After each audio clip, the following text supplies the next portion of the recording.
Les damos la bienvenida a nuestro episodio de Mujeres de Influencia. Hola, Steph, ¿cómo estás? Ay, hola Tatiana, estoy muy bien, muy contenta en este día. Sí, nos hacía falta ya, ¿verdad? Este momentito. Este conversatorio y con esta invitada de honor, que te voy a dejar que la menciones. No, tú vas a darnos los datos, ese privilegio es tuyo completo, dale, para que podamos entrar al plato fuerte. Excelente, nada, como le dije a ella detrás, lo digo aquí, me voy a pegar a lo escrito porque no quiero perderme nada.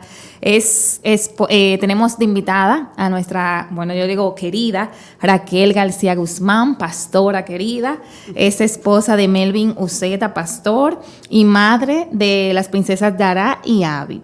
Es pastora de Iglesia 911, una iglesia hermosa que ha florecido en Cristo Jesús. Está certificada por el equipo de liderazgo de John Maxwell. Es terapeuta familiar sistémica y licenciada en negocios internacionales. Conoce al Señor desde sus 15 años, renunciando de forma radical al modo de vida que ofrece el mundo. Desde su juventud tomó decisiones drásticas en apartarse de una vida pecaminosa, entendiendo que vivir en santidad era posible con Jesús. Desde entonces es una defensora incansable de la verdad expresada en la Biblia, considerando que más que un manual lleno de prohibiciones, este es en realidad el más bello deseo escrito que nos dejó alguien que nos ama hasta la eternidad. Wow. Yo no quería perder esta introducción porque cuando lo leí dije, igual que Tatiana, wow, pero más que todo, tu vida ha sido desde el principio de esta manera, así que vamos a conocerte un poquito. Raquel, ¿qué tal estás? Súper bien, agradecida de Dios de la oportunidad de estar aquí con ustedes y la verdad es que me sentía te decía a ti, Stephanie, yo estoy contando el momento porque para mí es muy cómodo poder compartir con ustedes un espacio como este. Así que, ¿qué les puedo decir de mí? Yo, por ejemplo, provengo de una familia de 3 hermanas, donde yo soy la más pequeña. Crecí en un hogar bueno, papá, mamá, en lo que podemos decir algo ordinario o normal. Sin embargo, aunque había temor del Señor, realmente no había una cultura de uno congregarse, visitar una iglesia, así que uno si le preguntaban qué eras o a qué le perteneces, a qué grupo, yo decía simplemente, bueno, una denominación católica, porque es lo que culturalmente tú respondes de forma automática. Sí. Así que esa fue mi esencia. Actualmente, como dijiste, estoy muy bien casada, felizmente casada con un hombre maravilloso y Dios me permite ser la mami de Dara y Abby, que son 2 tesoros y testimonios de Dios. ¡Qué bendición! Y en esa misma línea, Raquel, ¿cómo fuiste influenciada parte de tus padres, madre, padre, a nivel de que tú puedas decir, mira, realmente me aportaron lo siguiente? ¿Qué tú puedas decir en cuanto a eso? Sobre todo como principios, valores, que es parte de lo que tratamos de reforzar en este conversatorio. Totalmente. Yo fui criada, para la gloria de Dios, en una familia con muchos valores. Mi mamá, una mujer trabajadora, incansable, que eso mismo nos transmitió a mis hermanas y a mí. Mi papá, un hombre fajador, todos con cosas también a cuestionar, pero también con una vida que siempre querían echar hacia adelante. Y creo que lo principal es una vida de trabajo, de dignidad, de honradez. Esas son las cosas que yo puedo decir que son las más marcadas en lo que fue mi infancia. Ciertamente, siento que tengo que decir esto, yo tuve una relación procesada con papi, en el sentido de que mi papá tendía a tomar alcohol diario. No puedo decir era alcohólico, pero es lo más cercano a que fuera, aunque nunca hubo un diagnóstico como tal. Él era propietario de negocios, tenía una vida muy activa en la calle. En mi casa se vivió lo que fue adulterio por muchos años. Una cosa es engañar a una mujer con cualquiera, pero otra cosa es que tú hagas de una sola mujer fuera del matrimonio, tu mujer paralela por más de 10 años. Wow. Entonces ahí yo vengo de ver a una madre, o sea, mami, sufrida por mucho tiempo a raíz de lo que es el engaño, la infidelidad, y nosotros ver eso combinado con un desorden, entonces gracias al alcohol o a raíz de eso. Así que imagínate cómo fue mi infancia, o sea, una relación donde tú siendo pequeñita, tipo 13, 12 años, tu papá llegaba, pero llegaba totalmente ebrio y tú querías tener una conversación, claro, pero no era posible. Ahora, miren qué curioso. Él tenía una personalidad que era muy seca, en el sentido de no una persona con tendencia a hablar mucho, pero cuando se embriagaba, entonces era la persona más dulce, más conversadora. Wow. Así que yo en mi ingenuamente infantil, cuando él y estaba en tu así, necesidad también. me aprovechaba de eso. Y yo decía, este es mi momento, porque ahora yo puedo abrirle mi corazón. Y lo hacía. Y él decía, papi, te extraño, no te tengo en casa, quiero que estés más aquí. Pero al día siguiente él no se acordaba de esa conversación. Wow. Entonces, con el paso del tiempo, yo fui cerrándome. Y aquella relación que era árida, siendo sobrio, se volvió mucho más árida como islas. Entonces nosotros éramos padre e hija en casa, pero no había una relación. Ustedes se pueden imaginar un escenario de que él me llevaba a la escuela y en el camino no había una conversación, era mute, salvo me vienes a buscar a tal hora. Pero entonces la historia cambia más adelante cuando el Señor intercepta mi vida. Pero esa era mi realidad. Entonces yo crecí, mejor dicho, con una figura parental de mi papá un poquito distorsionada de lo que yo entendía que debía ser. Pero lo bueno es que tenía esa balanza con mi mamá, una mujer esforzada, trabajadora, que sí experimentó lo que dice 1 Corintios 13, de que el amor de verdad todo lo sufre, todo lo espera, todo lo soporta. Tuvimos un episodio de violencia intrafamiliar muy feo también, que nos marcó, pero cito eso, porque eso no se ve.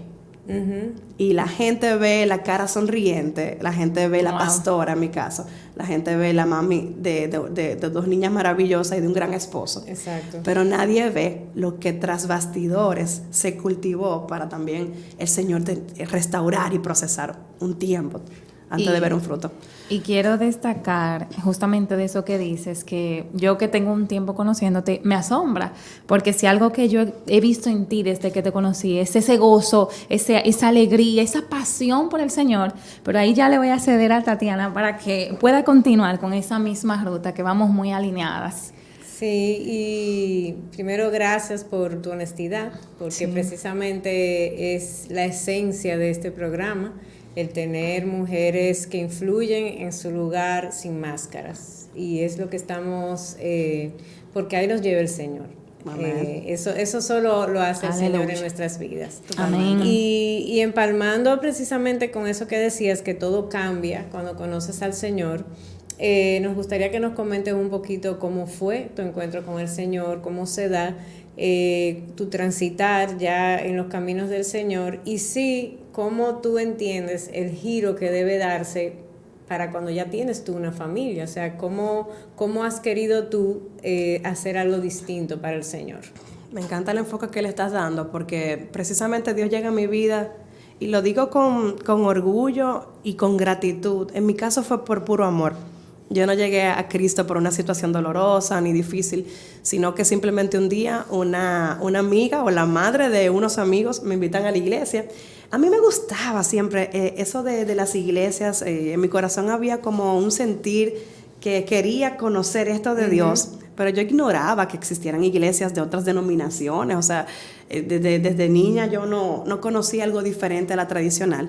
Sin embargo, acepto esa invitación ese domingo y voy.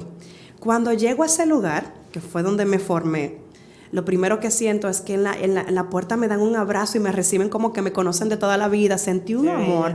Y yo decía, ¿dónde estoy? Miro a mi alrededor, veo que no hay nada colgado. Entonces yo tengo una debilidad por la música, adoradora innata también. Total. Es una faceta que no dije. Pero comencé a sentir algo inmediatamente por la canción y yo dije, espérate, ¿qué es esto? Yo estoy sintiendo algo diferente en este lugar. ¿Qué es esto? Pero eso era la presencia del Espíritu Santo. Lo que pasa es que yo no lo conocía. Amén. O no tenía conciencia de él. Claro. Así que luego de ese tiempo de adoración, viene el pastor, ¿verdad? Da una palabra. Y por primera vez en mi vida, me fui meditando en algo que me llevó a reflexionar en mi vida. Yo dije, esto es diferente. Y me edificó. Pero ¿qué pasa después? Yo no iba a volver. Me encantó, pero yo no iba a volver. Wow. ¿Y saben cómo Dios se la juega? Que Él llevó a 3 muchachas de allá a devolverme la visita a mí. Y esas muchachas, edades entre 25 y 30 años, me contaron su experiencia de vida. Y lo que yo veía en sus miradas, lo que yo veía en sus ojos, yo decía, hay un brillo que ellas tienen que yo quiero. Amén. Así surge mi inquietud. Wow. Yo no sé lo que es, pero eso yo lo quiero. Así que de ahí en adelante regresé y comienzo a tener una vida de comunidad que se inclina más de lleno cuando tengo un encuentro, que es un retiro que se hace cada cierto tiempo, donde tú tienes un encuentro personal con Jesús, y ahí mi alma, mi corazón, mi vida fue desnudada de una forma tan preciosa. Me pasó como una película, vi el escenario paterno. ¿Qué edad tenías ahí? Ahí yo tenía así como 15 años o 14. Era una edad, yo recuerdo que estaba en primero o segundo bachillerato, más o menos, y yo dije, ok, esta es mi realidad. Mi raíz era esa relación con papi, la cito porque como está hoy y como fue, es una diferencia increíble. Pero ahí comienza mi relación con Dios. Y recuerdo que un día en mi casa, menos de un mes visitando la iglesia, yo decido, ok, yo te entrego mi vida. Eso fue mi habitación dando gritos como con hipío, como dicen. Y le digo, te entrego mi vida, Señor, porque yo he palpado lo que es tu bondad y he sentido lo que es un amor de verdad. Yo no sé cómo es esto, pero yo sé que tú me lo vas a enseñar. Ya con mucho quebrantamiento. O sea, yo no fui la que pasé al frente en una iglesia. Nunca pasé. Pero mi conversión pasó en mi casa. Gloria a Dios. Donde estaba ahí el Espíritu Increíble. Santo. Y desde entonces inicia un proceso de restauración en mi relación con Él. Paulatinamente, mis hermanas también llegan a Cristo. Hoy están todos. Pero a raíz de lo que fue mi familia nuclear, cómo yo suplo lo que a mí me faltó en mi familia actual, que creo que fue la pregunta. Sí, ¿cómo conectes? ¿Cómo conectas? La verdad es que cuando tú tienes una convicción de quién es Dios y la palabra es tu dirección y tu guía, se te hace fácil hacer todo. O sea, cuando tú tienes el consejero de consejeros, que es el Espíritu Santo, se te da fácil. Y yo simplemente trato, dentro de mis posibilidades, inculcar el temor del Señor en mi casa, principalmente con mis hijas. Y miren, estamos en un tiempo muy preocupante. Nosotros vinimos de un retiro recientemente que fue en Alto Cerro, Constanza. ¿Y saben cómo lo titulamos? Preparando una generación bajo ataque. Pregúntenme qué temas nosotros abordamos. Homosexualismo, feminismo, ideología de género, porque hay abortos. ¿Por qué? Porque nosotros estamos viendo un bombardeo a lo claro. Y estas cosas tocarán la puerta de todo hogar, así sea cristiano o no, tarde o temprano. Hay que estar preparados. Y la idea es que en tu casa la vacuna esté puesta antes de que eso te toque la puerta. Excelente. Amén. Entonces, como madre aguerrida, entendida de los tiempos, Dios nos lleva a tomar medidas. Entonces, desde chiquita yo le inculco lo que es la femineidad bíblica a mis hijas, porque son hembras las dos. ¿Qué edad tienen? Una tiene 4 años, que es la más grande, imagínense ese personaje. Dios mío. Y otra tiene 2. Ay. Entonces, la de 2 hace lo mismo que hace la de 4. Y la de 4 trata de hacer lo mismo que hago yo. Sí. Qué bella. Entonces, al final, se trata de modelaje. Así es. Se trata de que tú puedas ser para ellas esa figura progenitora del mismo sexo que le muestre cómo es ser una mujer en Cristo. Así es. Nosotros tenemos el altar familiar en la casa, oramos. Me encanta ver a la de 2 años orar porque ella no habla mucho. Entonces, en el nombre de Jesús, ella dice como la S y la H. Amén. Entonces, uno simplemente trata de modelar y ser ejemplo, pero Gloria a Dios. no siempre fue así. Porque cuando yo tuve mi primera hija, que me vi siendo pastora, esposa, empleada y ahora madre, yo me volví al principio un caos en ese sentido. Y tengo que ser honesta. Yo no logré ese equilibrio de inmediato. Porque yo tenía una demanda laboral muy fuerte que a veces llegaba a la casa a 7 y 8 de la noche por las responsabilidades. Entonces llegar a casa y tener que darle a mi hija las migajas de la noche, eso me quebraba. Y yo tomé medidas drásticas al año. Pero cuando tú logras entender las prioridades, entonces hoy día yo soy una mujer que invierto 1 hora al día jugando con mis hijas. Me doy a entendernos igual. Sí. Y ya en la parte de mi esposo salimos con ellos, pero también salimos solos nosotros dos. Porque a veces también la maternidad te roba el espacio de tu esposo. Sí, totalmente. Y como ustedes son mujeres entendidas en ese sentido, sí, saben que uno tiene que poner sus prioridades sobre la mesa. Decir, equilibrio. Dara, esta es la cama de mami. Entonces ella tiene que saber que ese no es su espacio, que ese es el espacio de nosotros. Y eso cuesta. Incluso, voy a seguir siendo fluyendo. Sí, claro que sí. Yo soy terapeuta familiar, pero en medio de la maestría yo estaba embarazada de Dara. Entonces, una de las cosas que más me marcaron en el proceso fue que cada uno de los docentes decía, si ustedes van a procrear y a ser padres y madres, al mes saquen a su hijo de la habitación. Sí, sí. Pues yo me tomé eso muy en serio. Y yo al mes saqué a mi muchachita, la puse en otra habitación, le puse un monitor de sonido y yo prefería levantarme 3, 4 veces en la noche a atender cuando lloraba que tenerla en mi cama y pasar 3 años sin tú poder sacar un muchacho de tu cama. Entonces hay que darle a cada cosa su lugar y ordenar las prioridades. Es parte de luego tú tener una casa en orden, Sí, sí. y una casa conforme a Cristo. Amén. Gloria a Dios. Así es, wow, tremendo. la Tremendo, de verdad. Yo no... Y hermoso cómo el Señor va preparando todo. Sí, y ordenando todo porque precisamente podemos continuar con lo próximo que tenemos aquí, porque sé que vamos a regresar a Tatiana luego de esta pregunta. Primero, en lo profesional, cómo te desarrollas, cómo influenciaste en ese momento y luego cómo haces la transición al llamado pastoral. Wow, eso es toda una historia. Pero lo cierto es que yo comienzo, ¿verdad?, estudiando negocios internacionales, pero ya yo era cristiana, o sea, muy firme y de mucho servicio en mi iglesia. Yo soy una loca empedernida por lo que es el evangelismo, la pasión por las almas. Así que desde temprano yo sabía que tenía un llamado pastoral. Sin embargo, de profesión, soy egresada de negocios internacionales y puedo decir que por unos 9 años me dediqué vinculada a un área así, como encargada de relaciones internacionales en una institución. Pero yo sabía que eso no era mi pasión, aunque lo hacía muy bien y era profesional en el área. Tuve la oportunidad de liderar colaboradores muy buenos. Pero entonces, cuando me caso, pasa algo. Cuando tú te casas, si tú estás claro o clara de tu llamado en Dios, el matrimonio está supuesto a potenciar ese llamado. Está supuesto a dimensionarlo, está supuesto a elevarlo, a hacer que sea más inmediato. Entonces yo me caso con mi bello esposo que se llama Melvin y él también sabía que tenía ese llamado. ¿Cómo nos dimos cuenta? Bueno, Dios trata contigo en lo oculto, pero utiliza personas de afuera para afirmarlo. Así que en el trayecto, hombres y mujeres de Dios, de reputación, afirmaban de forma pública, ellos van a ser pastores y cuando llegue el tiempo ordenado por el Señor serán enviados. Amén. Y así mismo sucedió. Pero yo creo que si yo no me caso y yo no me uno a un hombre que comparte esa visión, eso jamás yo lo iba a ver materializado en el diseño de Dios. Sí, no, y la palabra incluso así lo establece, que no andarán dos juntos si no están de acuerdo, y sobre todo en un llamado tan importante como ese, es clave tener no solamente el apoyo, yo diría que estar en el mismo espíritu con tu pareja, realmente. Sí. Hermoso.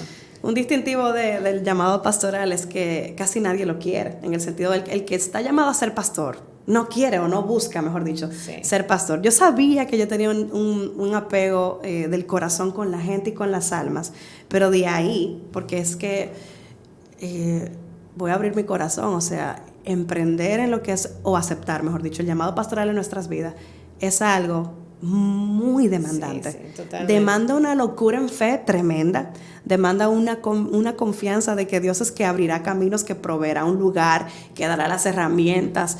Y comenzar una iglesia de 0.0 como es la nuestra, con personas de 0.0 y tener que discipular financieramente, Señor, y este mes, ¿cómo vamos a pagar el alquiler?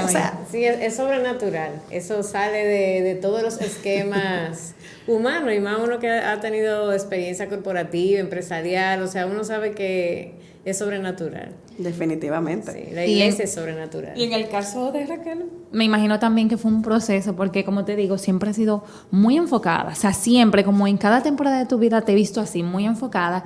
Y tú y Melvin realmente hacen una pareja hermosa, o sea, y Dios se pasó, o sea, une a 2 pastores, los 2 adoradores, y los 2 con esa pasión, porque eso sí me gustaría que tú lo menciones un poquito. Ustedes tienen mucha fortaleza en lo que son las células, o sea, por lo menos en la época que compartíamos y eso, siempre ustedes estaban multiplicando células, y eso siempre me llamó mucho la atención. Sí, nosotros son como ciclos.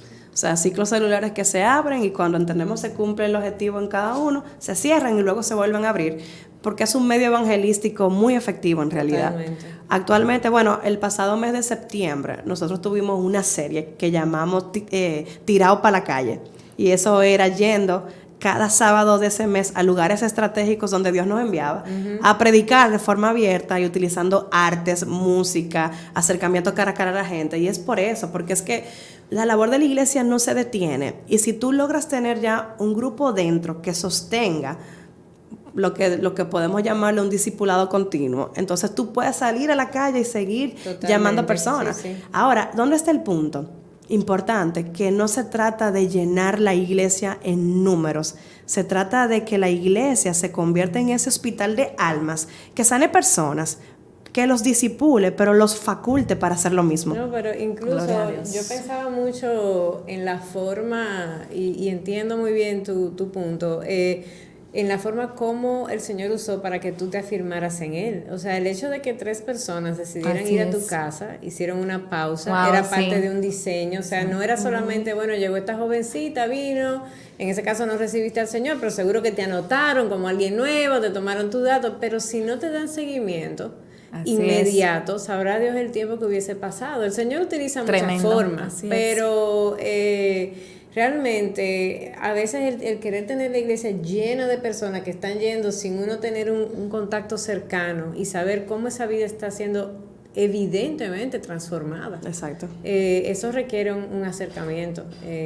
Y ese yo creo que es el dilema de los pastores, de hasta qué punto el crecimiento de la iglesia, cómo se divide o no, qué hacer, porque llega un momento que las ovejas ya humanamente no las pueden contar, ¿verdad? Ya no son 100, ya son mucho más que 100. Ese es el riesgo de las mega iglesias. Y yo oro al Señor para que nos permita siempre preservar ese génesis, esa esencia, el ABC. ¿Y cómo se logra eso? Te puedo decir en simples palabras, reproduciendo desarrolladores de personas y no solamente seguidores. Porque cuando tú tienes seguidores, son leales, te aman con locura, son personas que corren con tu visión. Son muy independientes. Pero entonces los seguidores no se multiplican y ahí es donde hay un estancamiento. Entonces cuando tú eres una persona que te inviertes con el fin de levantar a otros multiplicadores, eso no falla, están supuestos eventualmente a reproducirse por igual. Entonces, tú sabes que yo venía analizando ahorita cómo se llama este podcast. Ustedes eligieron Mujeres de Influencia, y la influencia es algo que está y debe ser presente siempre en las iglesias, en cualquier llamado que tú tengas, porque ¿cómo tú influencias la vida de alguien más? Me pregunto yo. Tú la influencias a medida que te interesas en la persona. Sí, y de hecho la influencia requiere hasta un acompañamiento. Bueno, tú que tienes el tema de John Maxwell, ¿verdad? Realmente el líder tiene que estar presente. O sea, para poder, porque incluso influenciarte a ti, no es lo mismo que influenciar a Stephanie, que influenciarme a mí, que a nuestra bella Yulisa que está ahí tras cámara. O sea, cada quien tiene necesidades y formas diferentes. Totalmente. Y un verdadero líder tiene esa visión de poder, pero hay que estar presente para poder ver eso. Claro, y saber y estar conscientes de que tiene un precio que se paga, porque lo que hay detrás de la influencia es una relación. La base de la influencia es una relación. Totalmente. Pero para que tú tengas una relación que influencie a alguien, tú necesitas ser respuesta para esa vida. Porque de lo contrario, será muy chévere al principio, pero si al final nadie come de ti, entonces eso eventualmente va a morir. Ahora, cuando tú te enfocas en conocer cuáles son las necesidades de Stephanie, cuáles son las necesidades de Tatiana, cómo yo puedo ser respuesta a sus vidas, agregarle valor, en esa misma dimensión, estoy segura que puedo comenzar a ser de influencia. ¿Por qué? Porque agrego a tu vida. Totalmente. Entonces, eso es lo que hay detrás. O sea, logramos una vida de influencia cuando conectamos, cuando nos relacionamos. Pero si tú no te relacionas de forma genuina, tampoco va a pasar. Total. Y era lo que hacía Jesús. Sí, totalmente. Mira, y hablando de influencia, ¿verdad? Vamos a pasar a la siguiente pregunta, que es, ¿cómo has sido influenciada por la palabra de Dios? Y si tienes una persona de la Biblia, puede ser una mujer o no, que haya marcado tu vida, o puede ser también hasta un versículo, algo que hayas leído que haya marcado tu vida. Buenísimo. La palabra de Dios te marca o te marca. Así es. O sea, tiene que cortarte en tu vida si es que te consideras creyente, pero si no eres creyente, porque yo no sé hasta dónde puede llegar este video, la verdad es que la palabra es lo que más puede dimensionar y potenciar tu vida. Gloria Pero a en Dios. este caso, yo creo que Abigail pudiera ser un buen referente. Que yo Abigail está la número uno. Tiene ¿Es verdad? su Sí, punto. sí, tiene, de las personas que hemos entrevistado este año, este es el podcast 17, yo creo, si no me equivoco. Wow. Yo te diría que por lo menos la mitad han sido muy influenciadas por Abigail. Wow. Bueno, pues gloria a Dios, de repente algo quiere hacer Dios con Abigail en medio del podcast. Amén, gloria a Dios. Pero diría que la pienso a ella porque fue una mujer que supo ser prudente en los tiempos. Esa es como la cualidad más marcada. Y también al mismo tiempo prudente, pero sujeta. Porque sabemos que ella viene de un trasfondo de un esposo terco, mezquino, medio bruto, esa es la realidad. Que, por decirlo así, no permitió que se ayudara a un hombre que había guardado a sus hombres en el desierto, que era cuidando sus ganados, sus ovejas. Entonces, cuando se le viene a pedir ayuda, él se niega, alegando que no conocía al tal David. Pero lo cierto es que David ya él había sido no proclamado, sino avisado que sería rey. Simplemente no había llegado el tiempo de tomar posesión. Entonces, en ese momento, él tenía toda la libertad de acabar con la vida de este hombre, que era el fin. Sí. Pero entonces esta mujer sale e intercepta esa intención, pero comienza a decir, a asumir la responsabilidad, y vemos el principio también de una sola carne, que él había errado, claro, él había errado, pero ella la asumió y dijo, fue mi culpa, fue por causa mía que no me di cuenta cuando tus hombres llegaron allá. Wow. Entonces, ¿qué yo saco de ella? La sujeción a Dios, también a su esposo, Así es. que exhibió no la falta, sino más bien sobre sí, la llevó sobre sí.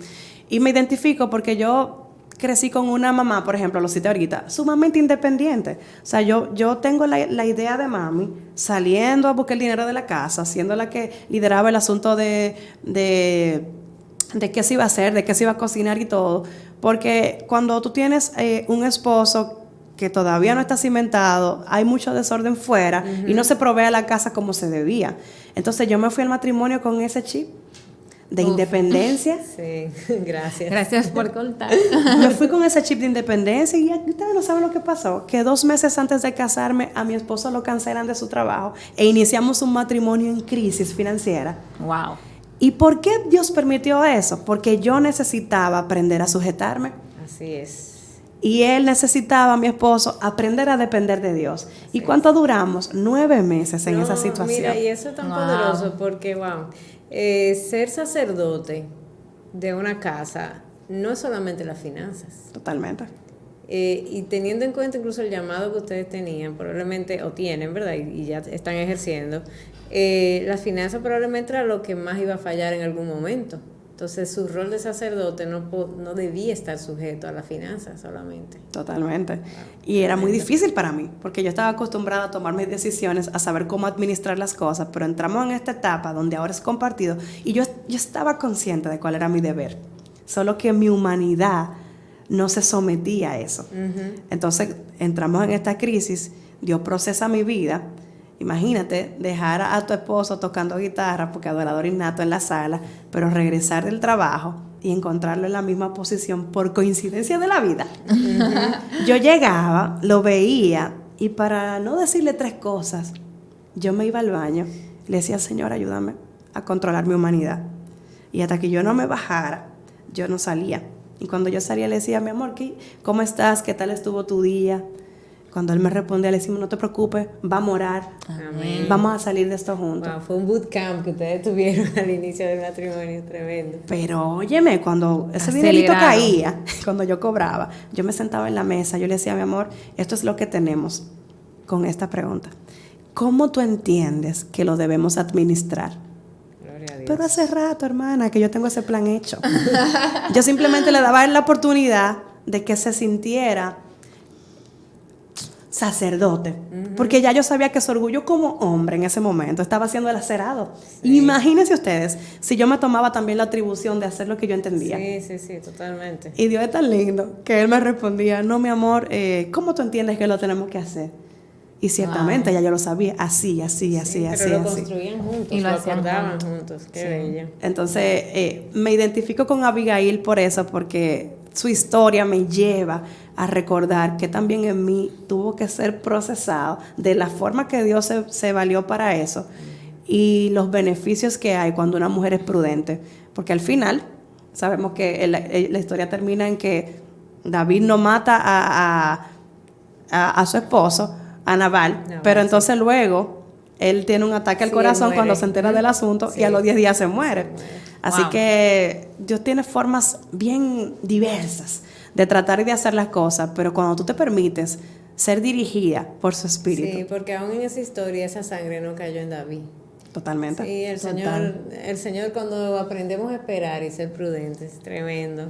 Sí, incluso luego ella fue esposa de David también. Así La es. misericordia la alcanzó porque el Señor, Sí. en el sentido de que el No que lo conoce hizo la por palabra, eso, ella, por eso. exacto, ella no lo buscó, no, ninguno lo buscaron, me imagino. Totalmente. Pero ahí ya, eso sería otra historia a detallar. Yo siento como que nos vamos a tener que hacer un segundo podcast con... Como siempre que tenemos Sí, porque unas que mujeres son demasiado hermosísimas que el Señor nos da, temas. y esta media hora no da. Yo siempre digo, te vamos a tener que pedir un aumento de tiempo a los pastores. Sí, no da. porque realmente Aprueba esa pasa, misión. pasa muy rápido. Ya tenemos que terminar, Steph, tiene que hacer la pregunta final. Ay, no. Sí, nosotros vamos a quedar aquí tras bastidores. Sí, realmente me gustaría pasar esa parte y que tú agregues algo, o sea, porque hemos mencionado la parte de tu padre, pero me gustaría escuchar cómo Dios llega y transforma esa parte en la vida de tu papá, que dijiste que ahora es todo lo contrario, que la relación es mucho mejor, y que nos pueda compartir un consejo a todas estas mujeres que nos escuchan y a toda la audiencia de qué podemos hacer para ser una mujer de influencia en Cristo Jesús. Excelente. Bueno, la historia se traduce en que con mi cambio en casa, porque uno sí muestra diferencias. O sea, por ejemplo, mami me decía a mí, bota la basura. Y yo así, luego, nunca la botaba. Pero cuando me convierto y llego al Señor, ya yo sé que una obediencia tardía es desobediencia. Entonces ahí yo agarraba mi fundita y la botaba. Entonces ellos comenzaron a notar ciertos cambios. Al principio había una resistencia, porque los de tu misma casa siempre se oponen cuando tú te pones en serio con Dios. Pues ellos no tienen conocimiento de qué es lo que tú estás viviendo. Totalmente. Entonces en ese momento ellos me criticaban, ¿por qué tú llegas a las 10 de la noche de la iglesia? Qué sé yo qué. Y un día yo estaba como cansada de esos reclamos de yo congregarme. Y yo miré a mi mamá y yo le dije, ¿qué tú prefieres? ¿Que te llegue a las 2 de la mañana de una discoteca o que te llegue a las 10 de la iglesia? Uf. Dije más nunca. Nada más nunca, literalmente. Volvió como que a oponerse A cuestionarse. a eso. Pero con el tiempo, en mi casa llegó a haber una célula. Ellos se sentaban en el mueble de la sala a escuchar. Y por el oír, como dice la Biblia, aumentó la fe en ellos. Y eventualmente yo lo invitaba a una que otra actividad hasta que se engancharon con la iglesia y se comenzaron a congregar los domingos. Yo comienzo un proceso de restauración y sanidad. Se da el momento en que nosotros nos pedimos perdón mutuamente, principalmente papi y yo. Yo le hago saber cómo esto me marcó siendo una niña. Wow. Él asume su responsabilidad y comenzamos desde cero a construir una... Suena paradójico que tú, siendo ya 15, 16 años, una joven, pero ya teniendo tantos años viviendo con alguien, tú comienzas a reconstruir una relación de padre e hija. Entonces ahí es más fácil cuando ya los dos estamos de acuerdo en la fe. Así que con el tiempo, mi familia completa, los últimos fueron mis hermanas, pero ya hoy todos están. Y Dios ha sido tan hermoso. Gloria a Dios. Que nuestra iglesia, uno no es profeta en su propia tierra, pero yo creo que Dios nos permitió tener un cambio a nosotros en ese sentido. Y toda mi familia, tíos, primos, Wow. literalmente, abuela, mis padres, mis hermanas, todas están en la iglesia. Qué La bello. familia de mi esposo, que todavía, ¿verdad?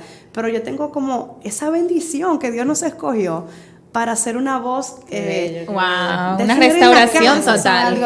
algo bello. tremendo. Entonces, lo otro era como... El Un consejo consejo final, exacto. sí, para cómo ser una mujer de influencia en este tiempo con todos esos retos que tenemos. Yo pudiera resumirlo en lo siguiente: nunca dejes de crecer.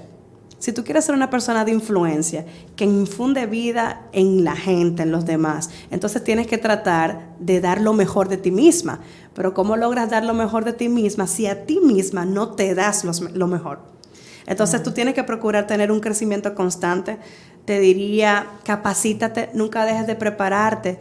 Obviamente, estamos hablando que hay una zapata firme en Dios. La palabra es tu aliado, es tu aliada. Una vida cimentada en la roca implica una vida de comunidad en la fe, o sea, que te congregues. Pero sobre todo, nunca dejes de crecer, porque quien no sabe a dónde va, ya llegó. Y si tú tienes unas ansias de ser una persona que influya, necesitas tener que dar. Y para tener que dar, necesitas sembrar primero en ti. Así que mi consejo es, crece, llénate para dar, infunde ese aliento, pero vuelve y llénate para volver a dar. Aleluya, que es tremendo.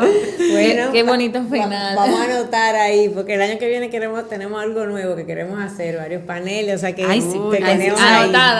tenemos ahí. Bueno, pues ya nos tenemos que despedir. Muchísimas gracias de todo corazón por tu bello corazón y por abrirte a nosotros y a nuestra audiencia, Steph. Muchísimas gracias. Nos que Dios te bendiga. Hasta la próxima. Gracias a ustedes. Bye, Amén. bye.